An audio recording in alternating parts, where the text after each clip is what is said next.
So hello everyone, তোমরা সবাই কেমন আছো? আশা করছি ভালো আছো। আমিও বেশ ভালোই আছি। তো আবার তোমার সঙ্গে একটা ব্লগ ভিডিও শেয়ার করছি। আমি সকাল থেকে দুপুর অবধি কী করেছি সেটাই তোমার সঙ্গে শেয়ার করছি। তো সকালে ঘুম থেকে উঠে ফ্রেশ হয়ে একটু গ্রিন টি করে খেয়ে নিয়েছি। অন্যদিন চিয়া সিড খাই, তো আজকে চিয়া সিডটা খাইনি, মানে ভিজাতে দিতে ভুলে গেছি রাতের বেলা, তো সেজন্য খাওয়া হয়নি। তো গ্রিন টি খাওয়ার পর বসেছিলাম, ফোন দেখছিলাম। তো তারপরে ভাবলাম স্নানটা করে নিই সকাল সকাল। আমি প্রত্যেকদিন সকাল সকালই করি।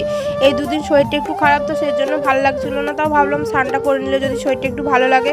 তো স্নান করে চলে এসেছি। তো চলে আসার পর চুলে একটু সিরাম দিয়ে চুলটা একটু আঁচড়ে নিলাম। তো তারপরে মুখে একটু সিরাম মেখে নিলাম। তো আমি এটুকুই মাখি স্নান করার পর।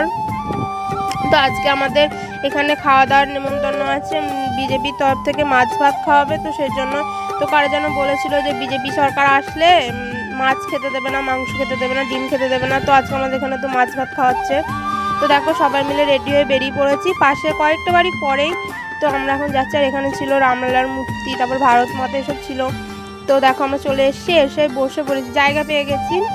তো কী খাইয়েছে তো তোমাদের সঙ্গে শেয়ার করি। ভাত, টক ডাল, আলু চিপস, আর ছিল হচ্ছে পটল আলু তরকারি আর মাছের ঝাল। তো আমাদের খাওয়া দাওয়া করে আমরা তো বাড়ি চলে এসেছি। তো তোমাদের ভিডিওটা কেমন লাগলো জানিও। তো সবাই ভালো থেকো, সুস্থ থেকো, সবাইকে টাটা।